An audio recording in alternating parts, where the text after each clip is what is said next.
Open skies can help with African development. A high-level side event that happened beside the 36th General Assembly of the AU discussed sustainable air transport. The event, which was organized by the African Union's Infrastructure and Energy Commission, focused on sustainable air fuel as well as acceleration of the Single African Air Transport Market implementation. The event had participants from high-level policymakers, international infrastructure partners, as well as CEO of Ethiopian Airlines Mr. Mesfin Tasso, on the behalf of airlines operating throughout Africa. On the issue of SATM implementation, IATA representative Mr. Kamel stated, even though the agreement is the final result of infrastructure building, there needs to be work in each individual country in Africa in building sustainable air transport systems that are accessible for the population at large. While Ethiopian Airlines CEO Mesfin Tasso stated protectionism by some African countries is preventing the fast implementation of the agreement. Different countries, different governments, after signing the agreements, they are still not willing to fully embark on it. In fact, they have reasons to be slow in this respect, and one of them is to protect their airlines. And in many countries, they don't have airlines, but still they want protection. They think that one day they may start airlines and they want to reserve it.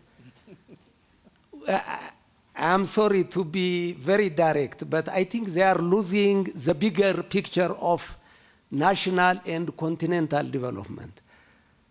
If we believe air transport is a catalyst for economic development of the continent, I think we have to quickly endorse that and move forward with its quick implementation.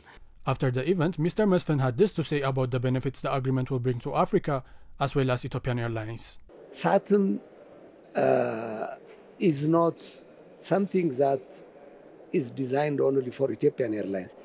Every airline would like to fly to destinations that make economic sense, where there is demand. So it is a benefit to all African airlines in order to expand into Africa, flying to more destinations, providing more service to Africans, to do trade, to do business, to invest in other countries. And so SATM is the number one beneficiary for SATM is Africa, the continent itself. African Leaders Malaria Alliance held an award ceremony for high-achieving countries. ALMA, as it's shortly known, an organization founded in 2009 by a coalition of head of states and governments to achieve malaria-free Africa by 2030, awarded countries within its member for achieving high scores in the health management scorecard adopted by the coalition. 5 awards and 2 honors were given to different African countries based on their performance in different health areas. Ethiopia was honored for Best Community Scorecard Tool for community engagement in health services, while Zambia took the award for Best Malaria Scorecard Tool, and Kenya for Best Maternal and Newborn Scorecard Tools. Kenyan Health Minister had this to say about the award and continuing fight against malaria. One is to say that we have a particular scorecard that was developed that countries were given in terms of being able to measure their progress in terms of ending malaria. For example, Kenya, we have gotten the award on mother and child and the reduction of neonatal rates. And we did this by checking how many mothers are able to come to the ANC clinic and how many children are born of mothers without malaria. We also checked on the attendance of mothers in terms of taking their children for immunization. And we also looked at using technology, how we were able to enter our data into the scorecard that we were given in terms of measuring. So what we have taken away from here is that we still have a journey in terms of ending malaria in Africa. During the event, Portugal was championed as a great partner to fight against malaria, and Prime Minister Antonio Costa reaffirmed the country's continued support with a $1.3 billion fund for the next 3 years to help with the goal of malaria-free Africa.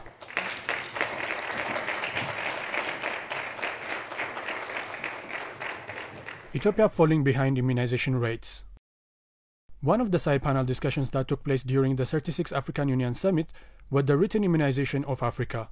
In 2012, all 194 UN member states adopted the Global Vaccine Action Plan, with Africa adopting a regional strategic plan for immunization. The objective of these 2 plans is to make countries reach a 90% immunization rates. The emergence of COVID-19 pandemic showed the world how important vaccines are when supplies were disrupted. It led to outbreaks of diseases such as measles and new polio that could have been prevented if vaccine supplies were not disrupted. The written immunization for Africa panel showed reports of countries who have accomplished this goal or have come close, while it also showed 20 countries that have done worse and have seen a backslide in immunization. Of these 20 countries, 9 of them are African countries: Nigeria, Ethiopia, Democratic Republic of Congo, Chad, Cameroon, Angola, Madagascar, Mozambique, and the United Republic of Tanzania were these countries. This has shown that even though we have come so far, there are still areas such as health and education that we need to work on, according to the press release by the event organizers. A 10-year continental report for education released by the African Union. A comprehensive report written to support data-driven education policies was launched this past weekend outside the African Union General Assembly.